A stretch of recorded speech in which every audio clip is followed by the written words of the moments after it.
How are you? Doing all right. Just existing. How about you? Anything interesting happening? No special one. I am fine and enjoying good health. And I am again live with you on a new topic to explore knowledge for myself and my audience. Gotcha. Another live stream. Cool. What's the topic this time? Lay it on me. My new topic is understanding the basics of financial independence. I shall ask questions to you on this topic to explore knowledge for myself and my audience, and request All you to not right. back questions towards me on this topic. Fair enough. Okay.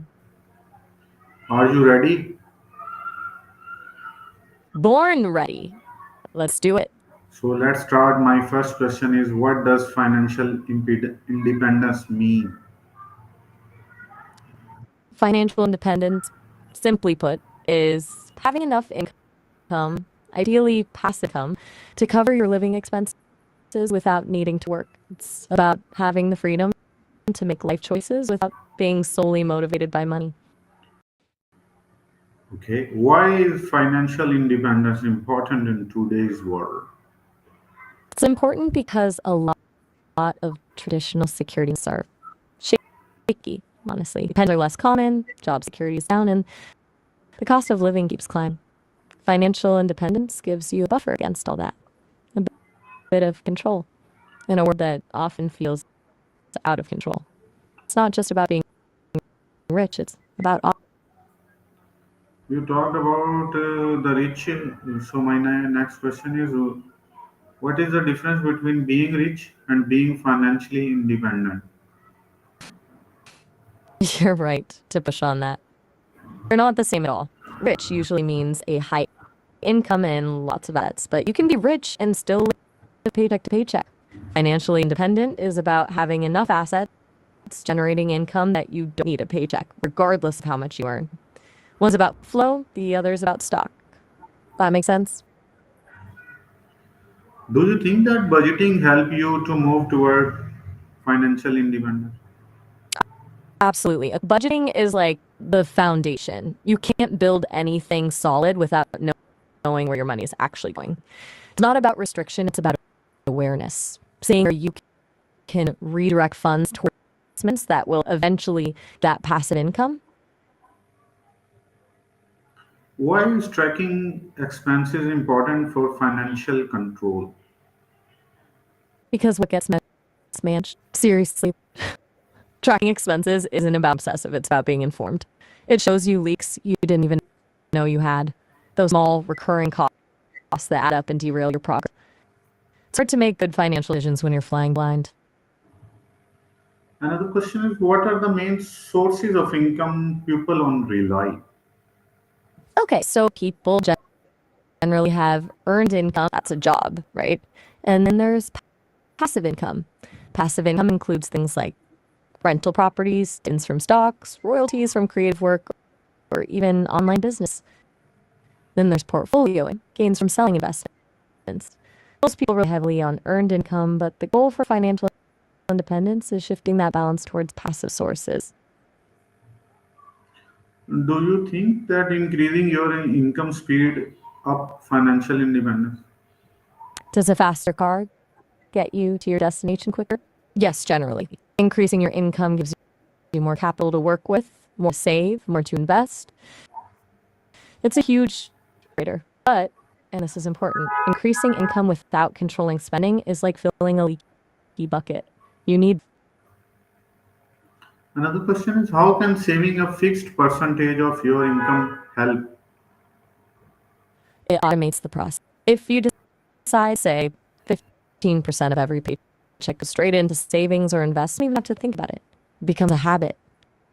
You need to, and consistently saving even small amounts compound over time. It's pay yourself first, before bills, before fun stuff. It forces discipline. Do you think that financial discipline is important in life? Is water wet? Yeah, it's pretty vital. Financial discipline isn't just about money, it's a life skill. it spills over into other areas. It builds self-control, delayed gratification, and the ability to plan for the future. It's about aligning your spending with your values and not letting impulse control the show. Another question is, what is good debt versus bad debt? Whoa. Okay, that's a shift. Are you talking about debt in a financial context? Yes, Because I'm getting a little lost with just debt on its own. Let's clarify. Are we discussing good debt versus bad debt in terms of finances? surely. Right. Good debt is generally considered debt that has the potential to increase your net worth, like a mortgage on a property that's appreciating, or a student loan for a degree that increases your earning potential. Bad debt is usually high interest debt used for consumption, like credit card debt or a loan for a depreciating asset. The key is whether the debt is an investment or an expense. Do you think that investing help to grow your wealth? Do birds fly? Investing is pretty much the most effective way to grow wealth over the long term. Saving is important, but inflation eats away at savings. Investing, putting your money to work in assets like stocks, bonds, or real estate, gives you the potential for a higher return to outpace inflation and build your net worth. It's not a get-rich-quick scheme, but it's the most reliable path, realistically. Please explain some common types of investments. All right, so you've got stocks, owning a small piece of a company, bonds, essentially loaning money to government or corporation, real estate, property, land, building, mutual funds and ETFs, baskets of stocks and bonds offering diversification. And there are things like commodities, raw materials like gold or oil, and cryptocurrency, which is a whole other beast. Each has different risk levels and potential returns. Diversification, spreading your investments around is key. Another question is, what is the importance of financial education? It's massive. It honestly should be taught in schools. Financial education gives you the tools to make informed decisions about your money.